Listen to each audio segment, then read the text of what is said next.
Hey, what's up, everybody? How's everybody doing here tonight?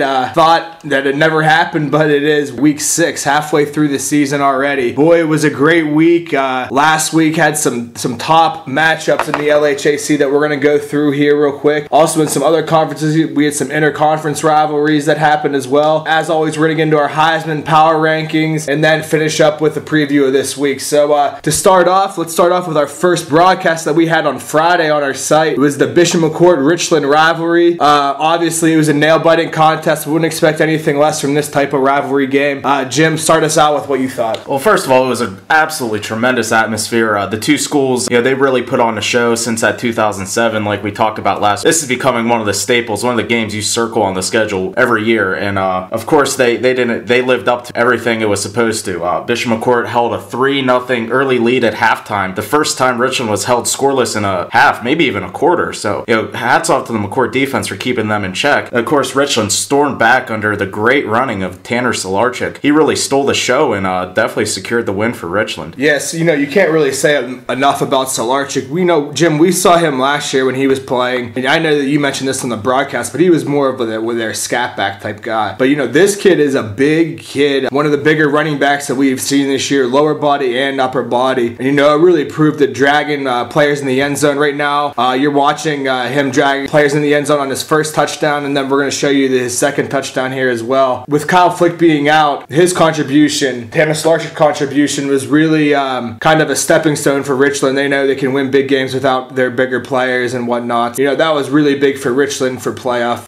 just sort of an attitude type of game. Absolutely, to beat McCourt, to punch McCourt in the mouth like Richland did, that's one of those things you want to do as a Richland player. McCourt always gets the notoriety, and the past couple of years, Richland's kind of taken it over, and winning in a dramatic fashion. McCourt had that great comeback, that great drive towards the end of the game to tie it up at 10. Then Richland perfectly executed 2-minute drill to take the game. It was just a great team win, and you saw in the post game talk with Coach Bailey and the other coaches, they were just really fired up about that game.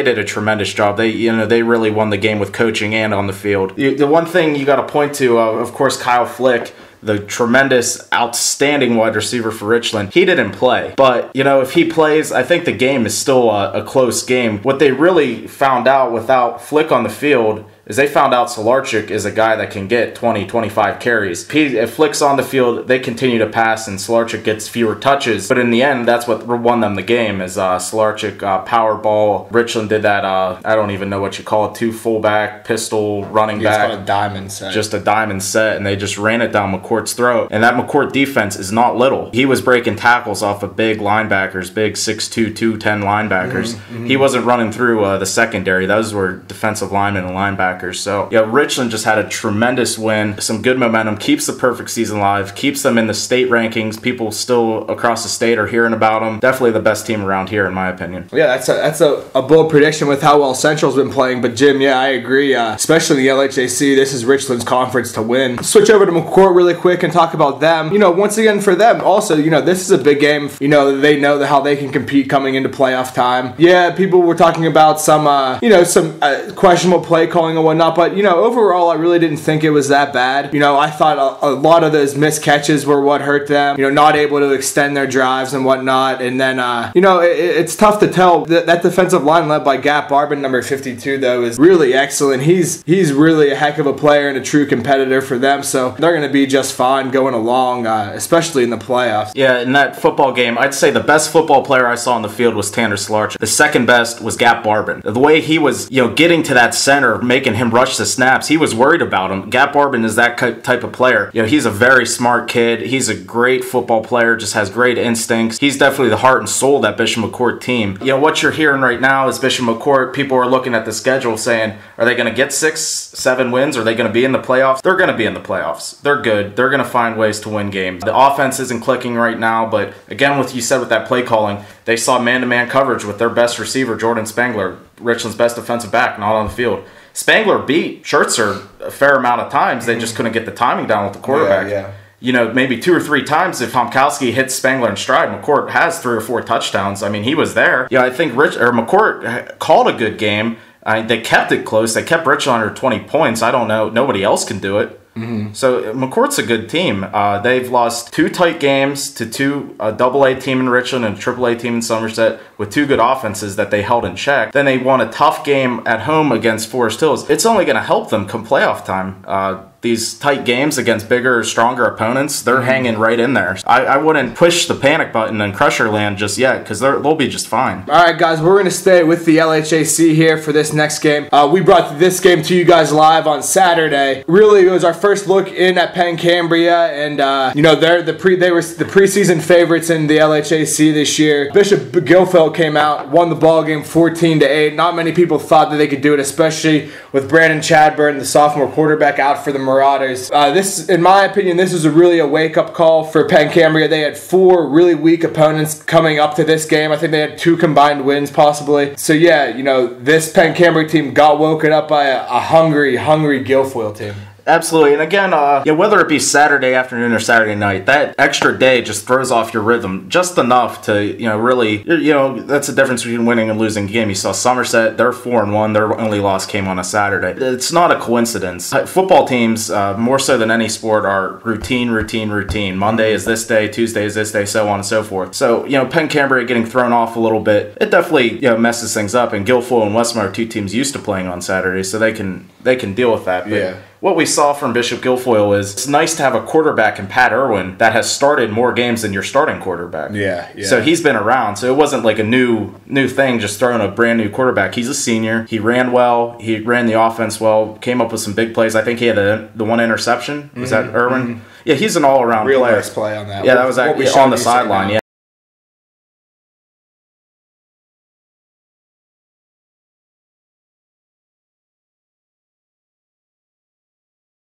Yeah, so he's a good just gamer, and you see Bishop Guilfoyle, that defensive line they have is top notch. And in the past 3 games, the past 12 quarters, they've only given up 15 points, and that's come to Cambria Heights, Forest Hills, and Penn Cambria, 3 solid AA teams that are expected to win that section. They're all looking up to Guilfoyle right now. All right, so let's talk about a little bit about Guilfoyle. We talked about their defensive line. One thing that really stood out to me was is the contribution that they're getting from their sophomore linebacker DJ Kitt. He had another interception in the game.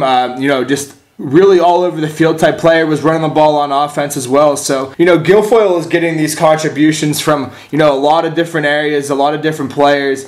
Talked to their coach and their players afterwards, and Pat Irwin was talking to us about sort of their mindset, that they really transformed their mindset coming into this season. In the offseason, they got a strength coach from the Buffalo Bills, different things like that, just sort of like that work ethic that they've been able to bring into the season. And it's really showed here in these past 4 games with these tough opponents. Talking about Penn Cambria a little bit, Jim, we could talk pretty much all day about them. Those offensive woes are tough, but this defense still is hands down one of the best in the Lower Highlands and the area. Mac Behe, obviously, Devin Lawhead. Then a player that really stuck out for them is number 23, Tyler Janosic. He was all over the field as well. He's only a junior. He has 25 tackles on the season. So they have the weapons without a doubt, but that offense needs to get going. Absolutely, but talking about their defense just a little bit more, when I saw that team, they're big. They're big across the line. They're Behe, Lawhead. Those are big kids playing linebacker. And they're physical, and that's their game. They're we knew going into that game on offense, they're not going to put up 40 points. They're not Richland. Right. They're not Somerset. Right. They are what they are. They're opportunistic on scoring. They have Kagi and Behe catching the ball. They're 2 athletes out on the perimeter, so it opens things up. And, they just need to find a consistent running game. We've seen Lawhead touch the ball. We've seen Fuller touch the ball. They have 2 quarterbacks rotating in and out. Fetzer at the beginning of the season, he didn't want to be labeled as the favorite because he still thought that team had some figuring out to do. They're a strong senior class. They're going to get things together. We know they play Heights this week at home. That's a big game. Definitely a game to watch, and if you're out that way, maybe one to check out. That's a game going against two similar styles, big physical running teams. So that's going to be a fun game to watch, and both teams are going to be hungry. It's going to be big in the AA playoff standings. Then Guilfoyle next week, they'll be traveling to St. Francis to play winless Bishop Carroll, the only winless team in the Laurel Highlands. It's another week. We don't know the whole entire status of Chadburn. We don't know when he's coming back. Obviously, probably not this week with a jaw problem. So they're just going to have to gut out a win. Again, Guilfoyle's not a high-scoring team either. They're a defensive team, so they should win this week. And they have a big game with McCourt in a couple weeks down at the Point Stadium, so that's a game they're definitely looking forward to, and some fans are already looking forward to that one. From there, we're going to move out of the LHAC. We're going to take it to the Westpac, and we had what we thought was going to be the Westpac Championship preseason, North Star Berlin. Dan, you want to lead us off on that one? Yeah, sure. A lot of storylines coming in. We have obviously Drew Glodfeldy, one of the leading running backs in the area, one of our Heisman picks. And then also on the reverse side of the ball, you have North Star's Tony Strazier. He's really been having to find his role in the offense this year, losing his brother at quarterback last year hurt. A lot of different things as far as that goes for North Star. North Star obviously came into this season starting with a loss to Portage, but then rolled off 3 straight wins. This was an interesting matchup. North Star was actually on top of Berlin at halftime, so that just shows you the fortitude of this Berlin team, who we are definitely thinking is for real in the single A competition this year. Folks, we are going to get to see them this week on our broadcast for the Berlin Northern Cambria inter-conference rivalry game here. Where should we start though as far as the actual game goes? What's stood out in your opinion? Obviously with North Star, they're still working some things out on offense. Thomas Miller, the good running back, did not have a big game. They had Brantley Rice at quarterback. He was the kid coming in starting this year. He threw 3 interceptions. So obviously turnovers kill you. We've seen it time and time again, even in the games we broadcasted. You can't have turnovers and expect to win a game. Tony Strazier is a unique athlete. He's 6'5". He's 190 pounds. He's fast, 4'5", 4'6" speed. Like you mentioned earlier, having trouble without his brother throwing him the ball. He's lined up at quarterback. He's run the ball. He still caught a touchdown this week. So, he's obviously a big play threat. And for a team like North Star to go on the road, to play the district favorite in Berlin and play them tough, it's only a sign of good things to come for North Star. I think they're growing up a little bit. Moving to Berlin, they've proven that they can win big, and they have won some tight games. They beat a good Portage team on the road in a tight contest, and they were able to battle back against a solid North Star team. So, they're a complete team. They're great at, I think they have a plus 12 turnover margin this season. So they're opportunistic. They make things happen for themselves. And of course, Glodfeldy is just a tremendous running back. He was held in check a little bit this week, and then they dumped off a pass to him. He scored a touchdown through the air. So, they can find ways to do it. Blake Miller stepping up at quarterback. They're doing a lot better. So Berlin they're looking like a complete District 5 favorite, in my opinion. Coach Paul there down at Berlin, they have a great stadium down there.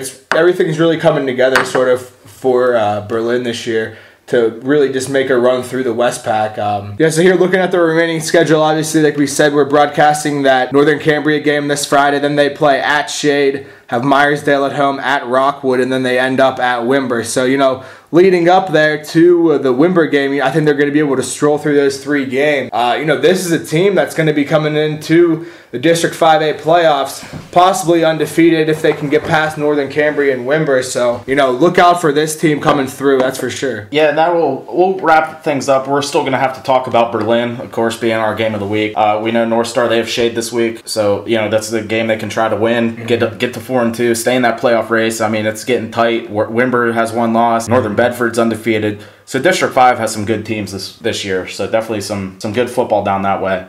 We're going to take things into an inter-conference game, the Ligonier-Wimber game. Ligonier, the great team from the Heritage, they're the only AA team in the conference. They get a lot of flack for that, but they do what they do well. They're a good running team. They can't help this predicament they're in, much like Johnstown being one of the only AAA teams around. You are what you're in.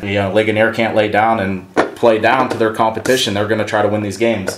And what they did is they controlled the line of scrimmage against Wimber. Ryan Torrance, 194 yards, 3 touchdowns. Moss, the other senior, 130 yards. They just rammed it down Wimber's throat, and that's something that doesn't happen, especially at Wimber Stadium. Yeah, Jim, I couldn't have said it better myself. We were talking about this a few weeks ago in our podcast. This Ligonier team, they are a big team. They're a AA team that's big. They're a big AA team. These guys can run the ball. We haven't seen what they have in the passing game. yeah, we know that they can throw the ball if need be. But, this team seems like they're on a mission. Coach Beidel up there, it seems like in all of his press clippings that he's really had enough of the talk about Ligonier can't win an out-of-conference game, Ligonier can't win a playoff game. It really seems like he's kind of transferred that sort of frustration into the players, and the players are really playing with a chip on their shoulder. Again, like we always talk about, we got to start talking about it now halfway through the season, is how is that going to translate into playoffs? I think that's going to be huge for their playoffs this year. Last year, losing to Richland like they did real bad up there at Hurlinger Fields, this could be a different season. Yeah, the kids, that they hear about this, they know they haven't won a playoff game. They know they're the AA team. That doesn't escape them. So, they're going to be the team. They want to be the team that wins that playoff game for Coach Beidel. They're going to work extra hard. They still have a big game coming up. They're going to play Salzburg this week. They should handle Salzburg, but they have the big game in 2 weeks. And a little sneak peek into that one, that is going to be our game of the week. We talked about it even in the offseason. Penns Manor Ligonier, the Heritage Showdown, Danny Ferens, Ryan Torrance. It's going to be a great scene up in Clymer, Pennsylvania, and we're really looking forward to that one. Now we have to talk about Wimber. That was a team we already seen this year. We saw them play Blacklick Valley, had a big second half, beat Blacklick. So we thought, they have good size, they have good running backs. We thought they'd be able to hang around with Ligonier. Mm-hmm. Obviously not the case. They were held to only 34 rushing yards as a team. Mm-hmm. And as we've seen with Blau and the Tomlinsons, they have a good, and Neri actually, and they have a good running game. But it was the passing game that got them their scores. Dakota Geip, the senior, 14 of 26, 188 yards, 2 touchdowns. Those are good numbers, but Wimber does not want to throw the ball 26 times in a game. Mm-hmm. If they're throwing the ball 26 times in a game, they're not winning. Mm-hmm. And now obviously that's evident. So that they were taken out of their rhythm on their home field by a better team. Do I still think Wimber can win District 5 Single A? Yeah, they have a good shot. They can play with North Star, Northern Bedford, Berlin. Mm. But they need to get back into their rhythm, run the ball, be the physical team they are. And I think they could have done better against this Ligonier team, but I think Ligonier was just ready to play this week. Yeah, Jim, I think Ligonier was absolutely the better team. What's really hurt Wimber is that loss of number 75, Shane Almodovar, who we talked about. He was in our broadcast, obviously, against in that Blacklick 2 weeks ago. So, yeah, losing your team leader like that on the defensive and offensive line definitely hurts in the trenches. So hopefully, he can get healthy. Obviously, he has a knee injury, so, the prognosis for that is never really good. But, Jim, we even said this before, that this isn't the best Wimber team we've seen in years. So they're going to need everything that they can get. They're going to need all the rushing yards they can get. So, best of luck to them this season. I'm sure we're going to be catching up again with them. Yeah, Coach Grohol will have that team playing well again. They're still a candidate to win 8-9 games. There's no doubt about it. And that'll take us into our final game of the week. From last week, we're going to talk about Central, Bald Eagle. Central, that train just keeps rolling. Austin Cunningham, the spectacular junior, his running mate, Brady Moore, they just put up a show and just pretty much took down Bald Eagle. No problem, no questions asked. Yeah, I was actually glad, Jim, last week I took them out of my top 5 in AA, Bald Eagle. You were kind of questioning me because I was riding their horse the whole year. But, just looking at this Central team, and we saw them up in Clearfield, and they are absolutely the real deal. They have weapons all over the field. Big team, especially even for AA, they're a big team. I just like everything that Austin Cunningham and Brady Moore are doing. Just give you a rundown of what he did against Bald Eagle. Here's Cunningham's stats: 5 for 10, 3 touchdowns, 1 INT. And then went on the ground as well, 14 rushes for 152 yards. So it's really like take your pick. You're going to stop the pass, you're going to stop the run. And it goes with more too. He can catch a ball out of the backfield and he could run the ball. So yeah, they have such a dynamic offense. And, with a 2-man offense, it's kind of pick your poison. Some teams, they rely on a bunch of guys or one guy. But with them, if you key on Cunningham, Moore's going to just destroy you and vice versa. So it's unique having 2 playmakers that are equally impressive, but they still have options up the middle. We've seen the fullbacks this year. That's Conrath and Slick. They run hard. They're up the middle runners. So if you're worried about the big play and you're gunning for the big play, next thing you know, the fullback's rumbling down the field for 5-10 yards a pop. So,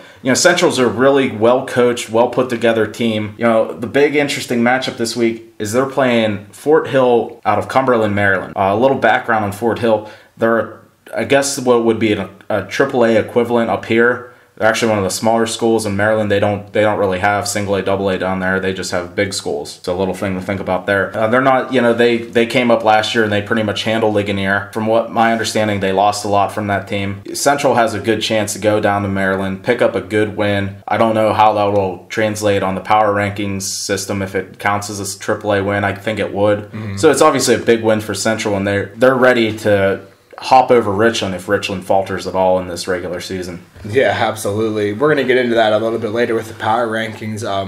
Let's talk about Bald Eagle. They had a weak schedule. Obviously, they came in at 4-0 this year. They beat teams Penns Valley, Phillipsburg, Chestnut Ridge. But Jim, they just like Penn Cambria, they need to find an offense. Cole Long, senior quarterback, only has 276 passing yards on the year, 2 touchdowns, 1 interception. That's not going to get the job done if you're trying to win the AA playoffs or win your conference. And then, just some more stats. Top running back has 333 yards. That's Barnard. They have, getting decent production on the ground, but really, they're going to have to score points again. They don't have the defense that Penn Cambria has. So, Penn Cambria can survive without that potent offense, but Bald Eagle's definitely going to have to find something. Absolutely, and looking at their schedule ahead, it's not easy at all. We talked about it last week. They have a big game with Tyrone coming up. Then, they go to Huntington, a game they should win. Then Clearfield comes to town. Clearfield's maybe the best team in the whole 5-6-9 area, in my opinion. I think they are. Then they have Bellefonte, another winnable game. Then they have to go the whole way across the district to play at Ligonier. So, 3 really big games left, and at 4-1, 6-4, that might get you in the playoffs. It should get you in the playoffs, but they're going to have to try to pick off either Tyrone, Clearfield, or Ligonier, which is going to be a tall task. That really just pretty much sums it up. Obviously, we have a half a season left of the regular season, so really going to be able to see what these teams are sort of made out of, what adjustments you can bring into the second half of the season. All right, guys, so that's going to clear it up here for the Week 5 recap. We're coming back here with you for the Heisman ratings. We're really excited about this week. There was definitely some players that really kind of separated themselves. I know we said that last week, but this week was even more evident. Then we're going to go into our power rankings, and then as we said, we're going to get the Week 6 games in for you. All right, here we go. Week 6 Heisman ratings. We're going to start first with number 3 by Jimmy. So Jim, go ahead. Pick 3. It's really tough this week. I have 5 I really like, but I'm going to try to cut it down.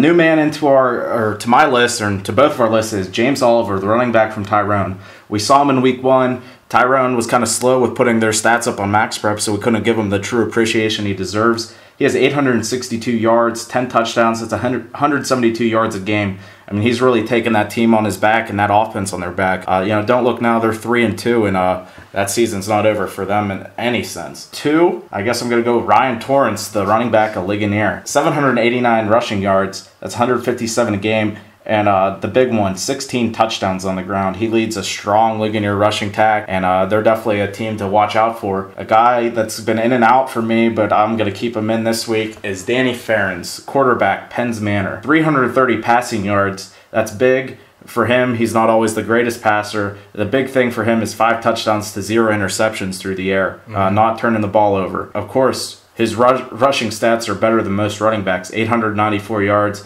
That's 178 a game. And 14 touchdowns on the ground and another one on a return. And that's my guys.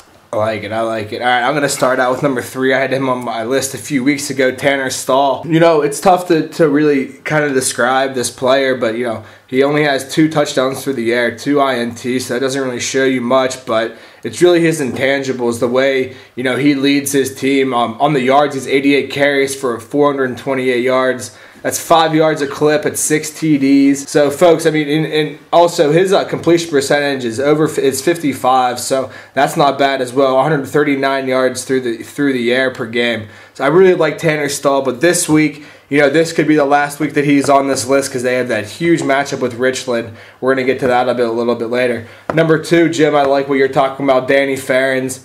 What really stuck out to me, not only that 5 interceptions, no interception, or 5 touchdowns, no interceptions, and a return, but he's averaging 14.4 yards a carry. That's almost unheard of. We know about his big play potential. And then number 1, I'm going to stick with Austin Cunningham. Phenomenal any way you put it around it. He's the only one in our area statistical leaderboard that is on for passing, rushing, and receiving, folks. That's pretty much unheard of if you can do it all three ways. His statistics so far this season, 27 of 47, 596 yards, 8 touchdowns, 6 interceptions, 57% completion. That's 119 per game through the air. Then he has 59 carries, 439 yards, and 6 TDs on the ground. And then he has over 100 yards and 2 TDs receiving. So, folks, there's my number one. Hard to go against Cunningham. He's one of the true unique players in the whole area. He's the reason why Central's one of those top teams, and let's talk about those top teams. We're going to start single A, District 5-6 combined. Number 5, I'm going to keep the Bishop McCourt Crushers in the mix. 2 tough losses to 2 quality opponents, but you can see how their defense can keep them in games and keep them a threat throughout the whole season. Number 4, sticking with the Panthers out of Northern Bedford. 5-0, and they look to be a top foe in the ICC conference. They have a big game looming with Bellwood Annis in a few weeks. We might be there. Stay tuned on that one. Number 3, Bishop Guilfoyle, standing tall at 4-1 and standing tall at number 1 in Section 1 in LHAC. They're the surprise of the district, in my opinion. Number 2, Berlin out of the Westpac. Really like what they're doing. Like I said, they win close games, they win big. They know how to do them both, and Drew Glotfeldy is as good as they come. Number 1, sticking with Bellwood Annis as I have all year. They're just that team, that consistency. Coach Hayes, Gray, Worthing, all the names that have been there for years. They're just a tough team. They're going to be a tough out for anyone. I have all 5 of the same teams as you, but just in a slightly different order. I put Northern Bedford, they're the 5-0 undefeated team, but I put them at 5 just based on the fact that I don't like their strength of schedule. Bishop McCourt, who comes in at number 4, has obviously had to play that Somerset. They've always had to play Richland. And, Northern Bedford isn't going to be facing a team like that until they play Bellwood Annis, and that's all they're really going to face as far as strength of schedule goes. So we got Northern Bedford and McCourt, and then I'm going to go with number 3, Berlin. Sort of the same reason I put Berlin behind BG is because BG's sort of had to play that really tough road schedule so far, that tough stretch of 4 games, and they've come out on top on all those except the Richland game. So we're going to see a lot about Berlin this week. So Berlin stays at number 3, BG at 2, and then number 1, obviously, got Bellwood Annis. It'll take us into the AA rankings. And I have a familiar name creeping in at number 5. They haven't been there in a few weeks. Tyrone. 3 big wins in a row by putting up big numbers. The running at James Oliver, the versatility of Wilson Adams. They're gonna be down there at the end of the game. So don't forget about the Golden Eagles. Number 4, the undefeated Ligonier Rams. They play that single A schedule. They're kind of like that, kind of like Boise State. Playing that soft schedule. You don't know what's gonna happen, but in a 1-game setting, they can knock you off. Number 3, going to drop Penn Cambria down to 3. They had that tough loss with Guilfoyle on the road on the Saturday. We talked about all the things that can happen with that. They're still tough. They still have that great defense. Behe, Lawhead. Don't count out the Panthers. And now we have our top 2, and these might be battle the rest of the way. Central, they have a big game this week. I have them at number 2. They're going to play Fort Hill down in Cumberland, Maryland. But again, the great playmaking ability of Moore and Cunningham. Definitely a team to watch. And number 1, as they have been all year for me, the Richland Rams. They're state ranked by some of the polls. Definitely in my poll, if you haven't checked it out, it's on the website, the D6 Sports Network state rankings. I have the Rams in there. They proved they could win with a running game, and they have proved they can win with a passing game in weeks prior to this one. And no one ever talks about that Richland Ram defense playing well. Don't forget about them. All right, I'm going to go. I kept Heights in there at number 5. I had them in last week. They still have 2 tough games. They have Penn Cambria this week, and then they have McCourt as well in a few weeks. So, we're going to get to see what they're all about. So, I'm saying if they're losing next week, they're going to be out of the top 5. Then from there, number 4, Jim, I'm with you, Ligonier. Still haven't proved anything yet to me, but they're at number 4. Penn Cambria, I'm going to come in at number 3 just because I like that defense a lot. Then, this has been really tough, but my love affair with Central Martinsburg continues. Richland 2, Central 1. Good rankings, and I'd like to see a little differential on the team right here. Mm-hmm. and stay tuned. We're going to talk about next week's games, the 5 biggest games in our coverage areas. All right, folks, here we go. We're going to get down to our week 6 games. Really some top competition, couple undefeated teams. Also, a lot of teams with 1 loss, and Heights is the only team with 2 losses. So we really got some good competition coming here this week. We're going to start out with the game that was going to be our broadcast, but it's going to be Richland at Somerset. A lot of storylines coming into this. Absolutely, Dan. And to start off with this game, you have a 4-1 Somerset team and undefeated Richland. Somerset, of course, oh so close to being undefeated, fumbled at the goal line against Westmont again on that Saturday afternoon. One of those tricky games. But they responded well. They beat Johnstown, a team that usually has their number. You know, when you talk Somerset football this season, it has to be Tanner Stahl. He is the guy. He makes everything run. He's one of the most dynamic players in the district, and especially in the Laurel Highland. With his ability to run, on top of finding so many opportunities to throw the ball, he's really the key to that Somerset offense. He has a good supporting cast, though. You know, Boyer's a good running back. Faulkner has ran the ball well, so they have a good rushing attack. Then his receivers, Burkeball has caught some big passes for him, and they have the big Wilco kid. He's 6'5", real athletic. Getting some college looks. So, Somerset's a pretty complete team on offense. So Richland's got to have their hands full. But like we've said a couple of times, no one talks about how good that Richland defense can be. Yeah, Jim, it really is such a key factor in this Richland season, really how the offense and defense has come together. We know what they can do on defense. We saw in the McCourt game. They could play press man on any receiver in the conference, especially with flick back. That just adds that another dimension as on a shutdown type of D. When if you're doing bump and run, you're able to be much more aggressive. You're able to blitz your linebackers and whatnot. For Somerset, I think the key is going to be overall, you got to force some turnovers some way or another. We saw Bishop McCourt was able to stick around in that game last because they forced 4 turnovers on Rich. Just looking at some stats here, the past 2 games, Somerset against Westland when they lost, and then that one against Johnstown, which was close, they only had 1 turnover in that game forced. But then if you go then to the Bishop McCourt game, they had 2 turnovers in just 1 game. So, they won that game. But, I really think that you're not going to be able to stop this Richland offense, especially with Flick back in the game, which we are hearing he may be back in. If you're Somerset, you really got to get to the ball, force some turnovers if you want to have a chance in this one, I think. Absolutely. Turnovers have been such a key. We've seen so many of them in our games. And, when 2 teams meet, like 2 good teams, we saw Clearfield and Central trade turnovers, McCourt, Forest Hills. So, it's kind of that big game atmosphere. They're just in high school. You're going to make some mistakes. But it's about limiting the mistakes, but it's also about capitalizing on the other team's mistakes. Richland was able to capitalize on some McCourt mistakes, and they found a way to win. Again, no flick. Schaefer didn't have his best day. They made some incorrect reads, fumbled the ball a couple times, but he's still a good quarterback, and Pecora was able to pick him up. That's a nice thing with that Richland 2 quarterback system is they're both good players. They both can make things happen. So, this is going to be a real offensive game. Well, on the outside, it looks like a real offensive game, but sometimes when you get these 2 high-powered offenses going up against each other, it turns out to be low scoring. So it's really hard to predict. I feel the game's going to be close. And Somerset, we talked about how the town has really bought in, the school has really bought in.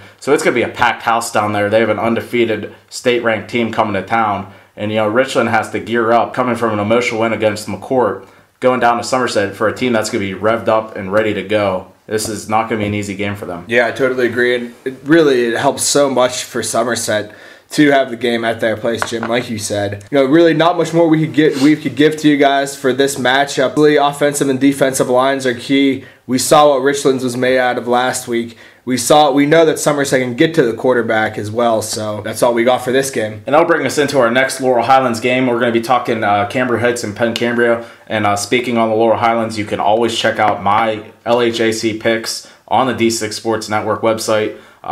It's been going on for a couple years now. I like to keep that tradition going. It's one of the most competitive conferences in the state, in my opinion, and definitely the most competitive within our district. We're talking Cambria Heights, traveling to Crescent, playing Penn Cambria. 3-2 Cambria Heights team, a 4-1 Penn Cambria team. And an interesting thing with this game, they are both coming off recent losses to Bishop Guilfoyle. They have that common opponent factor. So you know what both teams can do and what they can't do. What we know they can do is they can play defense. They're big, strong, physical. Senior-laden teams, both teams rely on their seniors so heavily. You see a lot of these teams have some great juniors. These teams are built on senior leadership. Penn Cambria, struggling offense. That's what it is right now. Cambria Heights, they're doing a little bit better on offense. So it's going to be a good game. It's going to be a big, physical, low-scoring game. Neither team is a high-powered offense by any stretch. So it's going to be a fun game to watch, and if you're up in that area, definitely check it out. Yeah, for sure, Jim. Talking about the offenses again, I like to see Penn Cambria, just watching the game from Saturday, a lot of their pass plays were, sort of that type of premeditated, okay, we'll do the play action and then we're going to hit this guy on a 15-yard out or whatnot. I'd like to see Penn Cambria come in, get some short routes going. You have Bayhue, who can definitely break tackles on the outside. Obviously, you have Keegi there too, a big target. Also a deep threat like we saw last week. So for Penn Cambria, I don't know if their defense is just going to be able to keep them in it. It didn't last week. They had to have some offensive production. So, you have this game at Penn Cambria. It's going to be tough. You want, for Coach Fester and the Penn Cambria Panthers, you want to see some improvement from week in and week out. So you definitely want to see some offensive improvement this week compared to last. And with Penn Cambria, they have the great defense. We talked about it all year. But this might be the best offense they're going to see all year. Nathan Barrett, the senior quarterback, he's improved his passing game. He's been a threat to run the ball. So you have that element. His deep threat, the speedy Andrew Brawley, and of course the versatile runner, receiver, Ben Myers. Then again, like we talked about, the physical play, the physical nature of this team. Kontorchik and Crawford, they're going to come right at you. They have big offensive tackles, guards. They're big kids. Mm-hmm. So this is going to be a real challenge for that Penn Cambria defense. We know they have good linebackers. We know they have great size. And Cambria Heights is going to come right at them. This Cambria Heights team, being a losing team for so many years, this is, they want to get a big win. They want to find a way in the playoffs. And, get into the playoffs, they're going to have to beat, one of these good teams. They're going to have to beat a Penn Cambria. They're going to have to beat a Bishop McCourt down the line. So this is a pretty big game for Highlander perspective. Yeah, absolutely. I really like how they use multiple backs in their backfield to get carries, and that was one thing that we saw with Bishop Guilfoyle. They were pounding the ball with like 3 or 4 running backs. So that can really help to sort of wear down a defense and to catch them off guard as well. Yeah, the thing with these teams, we talked about a lot of teams have that one go-to guy. Penn Cambria doesn't. Cambria Heights doesn't. They have a lot of guys they feel comfortable giving the ball to. So it's hard for defenses to key in on a player when if you key on a guy like Kontorchik, Crawford can hit you for 90, 100 yards. So it's going to be a good game. I called it to be a close game in Penn Cambria's favor. I'm sticking with that pick. I like what both teams can do, and I really could see Cambria Heights going in there and stealing a win. Yeah, to make a pick, I'm going to stick with Penn Cambria, but I wouldn't be floored or anything if Cambria Heights goes in there and wins. For me, I totally feel the exact same way. I think it's going to be a low-scoring game. I'm going to say it's going to be 21 for Penn Cambria, maybe 17-12 for Cambria Heights. I'm sticking with 12 for Heights. And that'll wrap up our Laurel Highlands picks of the week. We are going to move into the West Pack. We're going to be talking Blacklick Valley, Portage. 2 4-1 teams. 2 teams really looking to make that playoff push in the District 6 single-A race. We have a couple games featuring teams from that. Actually, 5 of the next 6 teams we're talking about are 6A teams. This is a big week for them. It's kind of a separation week, a do-or-die week. Not quite do-or-die, but it's going to open some things up. Blacklick Valley, we've seen them play. Guy you need to talk about when you talk Blacklick Valley football, Johnny Sheasley. Absolutely. His Wimber game was really something special, just his versatility, his patience, his vision, and everything. Portage has seen a player similar to the caliber of Johnny Sheasley and Drew Glotfelty from Berlin. To give you some stats, what Glotfelty had against Portage, he had 29 carries, 230 yards, and 1 touchdown. I obviously think that Berlin team is definitely better than this Blacklick Valley team coming to play Portage, but it definitely gives some room for vulnerability if you're on the Portage defense. Sheasley's such a dynamic player. He can receive the ball. He can throw the ball. So, as far as like a Glotfelty where he really wasn't in the passing game so much, at least in the Portage game when he had 1 reception for 8 yards, Johnny Sheasley can be all over the field. Yeah, and the thing when we saw him play, the thing I was most impressed with him was his balance. The way he could hit a hole, elude a man in traffic. That's the sign of a special running back. Absolutely. Is that you can make men miss in between the tackles. That's just not many people can do that. From what we've seen, Very few can do that. So he is going to be a handful for Coach Galson Company to keep an eye on. Moving to Portage, they spread the wealth around a little bit. We know they have a former running back running the show at quarterback, Evan Price. He's a senior leader, one of those, one of the few seniors. Well, not one of the few, but one of those guys they rely on to do a lot of things. He's not throwing the ball that well. Portage has never been a passing team, so you can only ask so much of him. He still runs it well. He's scored 5 touchdowns on the ground, but he has a good group of running backs for him. Cody Kephart, the running back. He's only a sophomore. He's doing very well. Giles Dividoc also running well. So they have multiple looks, multiple weapons they can go at you. And seeing Portage in the past, it's not a very extensive playbook. They run what they run. It is what it is. And they're going to come at you and beat you with what they have. And that's one thing I admire about Portage. One thing I like about them is they're not going to get too fancy. They know what they have, and Blacklick Valley's got to be ready to stop it. Portage team is really sort of inspiring in the fact that they knew that they had to start a lot of freshmen this year. They had a really tough camp. We've talked about that before. They have an attitude about winning. We obviously saw the week 1 they beat North Star, and they gave Blacklick Valley they gave Berlin all that they could handle. And in these last 3 games, they've played Shade, Myersdale, and Rockwood. Sort of bottom feeders in the Westpac. Shade decent this year. This is definitely going to be a big test for Blacklick. It's at Portage, so I think that adds another element for Portage. I really think that Portage could come in here, use those different backs that they have, establish a ground game. We saw the ground game that was established by Wimber against Blacklick last week, so I think that Portage can do all right in this game. Absolutely, and this is a tremendous game. Has big time playoff implications. Both 4-1 teams. We saw some of you guys online, kind of asking to come to the Portage Blacklick game. Definitely a game we would try to check out. If things don't work out, we want to see Berlin. We've seen Blacklick. We're trying to spread the wealth a little bit. Try to get to every game, every stadium possible. So Portage would definitely be in the works in the future, and if not this season, maybe next season. We'll definitely cover them for the playoffs. Definitely, if playoffs are possible. We're gonna try. There's 50 teams between District 5 and 6. We have to keep an eye out for. So we're not forgetting about anyone, and we're just picking the best game we feel. In this game, I like Portage. I saw Blacklick Valley. They're very one-dimensional, very reliant on Johnny Sheasley. They need to find more guys to get the ball to. Worthington, actually, rather, not the Bellwood, Worthing.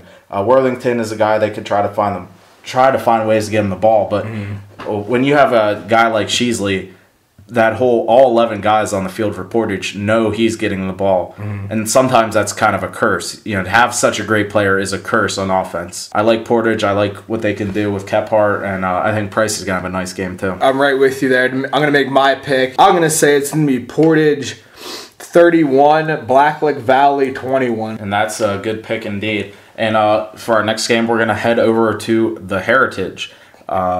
We are going to be talking Blairsville, Penns Manor. 3-2 Blairsville going to Clymer, Pennsylvania to take on Penns Manor.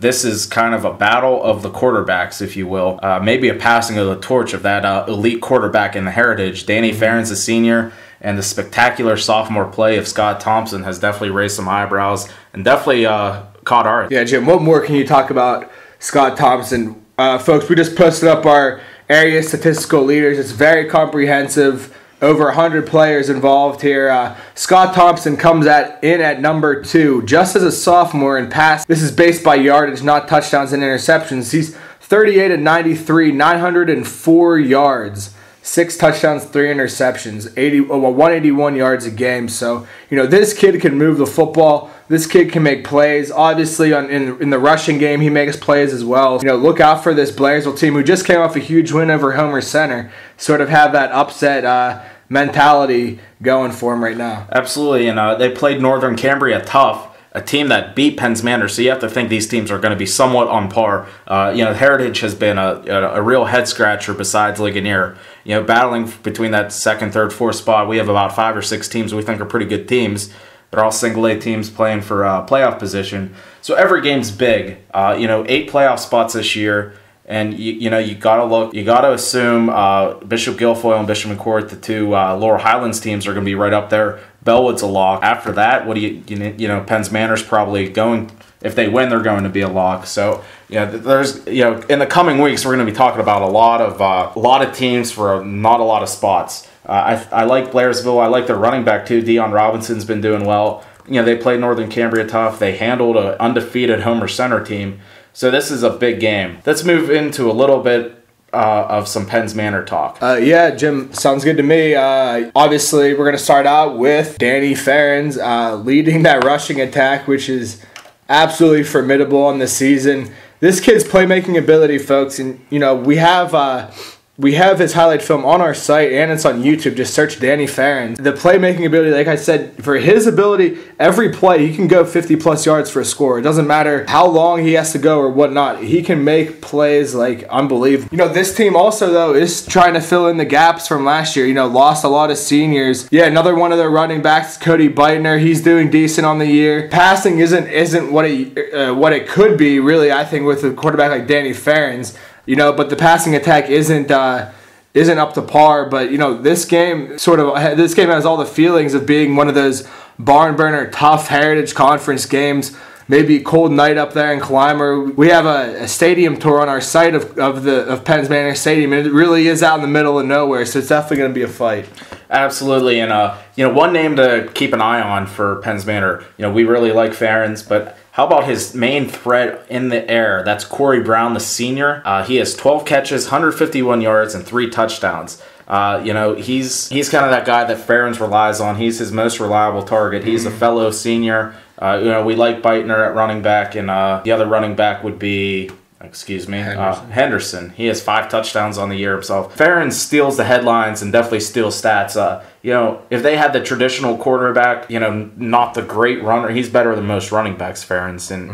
But, Beitner and Henderson would have their yards. They would be up in the 400 or 500 range. So, and this team's good. You don't make it to the Western Final, lose to Southern Columbia on accident. And Ferens was the main reason why they got there, and he's going to be a main reason why they can compete for a District 6 Single A championship. I liked your thought with the shootout type atmosphere. Maybe not the best defenses going at it. So I gotta go with the senior over the sophomore. Scott Thompson's going to be that guy we're talking about next year, but Ferens is still the main man of the Heritage Conference. I'm going Penns Manor. Totally agree, Jim. I think Blairsville is just 1 year away from being right at the top of the District 6A. But yeah, with Ferens' playmaking ability, I think they're going to be all right in this one. And that will take us to our game of the week, the D6 Sports Network Game of the Week, coming to you live this Friday night from the Snyder Sports Complex, Berlin's High School Stadium. They will host Heritage Westpac